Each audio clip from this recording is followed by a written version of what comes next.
आता पाहूया नववर्षाच्या स्वागताची तयारी कशी सुरू आहे त्या संदर्भातल्या टॉप 9 बातम्या। मुंबईतील गेटवे ऑफ इंडिया परिसरात देश-विदेशातील पर्यटक दाखल। 31 डिसेंबरचा आनंद लुटण्यासाठी पर्यटकांची मोठी गर्दी। अलिबागच्या समुद्र किनाऱ्यावर जाण्यासाठी सकाळपासूनच गेटवे ऑफ इंडिया परिसरात पर्यटकांच्या रांगा। 31 डिसेंबरसाठी मुंबई पोलीस सज्ज, 13,000 पोलीस कर्मचारी तैनात असणार। महिला सुरक्षेसाठी खास व्यवस्था, खासगी पार्ट्यांकडे जास्त लक्ष। गृहराज्यमंत्री योगेश कदम यांची माहिती।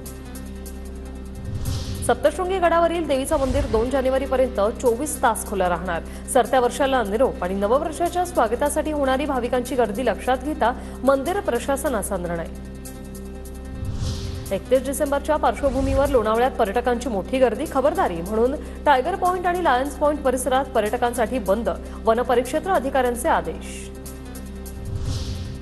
नववर्षाच्या स्वागतावेळी लोणावळ्यात हुल्लडबाजी केल्यास कठोर कारवाई होणार। पोलिसांचा इशारा, अनुचित प्रकार टाळण्यासाठी पोलिसांकडून खबरदारी। 31 डिसेंबरला पुण्यात पहाटे 5 वाजेपर्यंत पब आणि बार सुरू राहणार। अवैध मद्यविक्री रोखण्यासाठी जिल्ह्यात 21 पथकं सज्ज। 1 दिवसाचा परवाना घेऊन पार्टी करण्याचं आवाहन। जिल्ह्यात 3,000 दारूची दुकानं पहाटेपर्यंत सुरू असतील।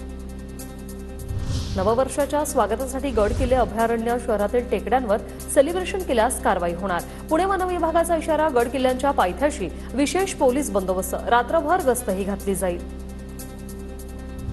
नववर्षाच्या स्वागतासाठी मोठ्या संख्येने पर्यटक कोकणात दाखल। रत्नागिरीचा रायगड आणि सिंधुदुर्गातील समुद्रकिनारे पर्यटकांनी गजबजले। सरत्या वर्षाला निरोप देण्यासाठी राज्यभरातून पर्यटक कोकणात। रत्नागिरीतील सर्व हॉटेल लॉजचं बुकिंग फुल, तर सिंधुदुर्गात स्कूबा डायव्हिंगसाठी गर्दी।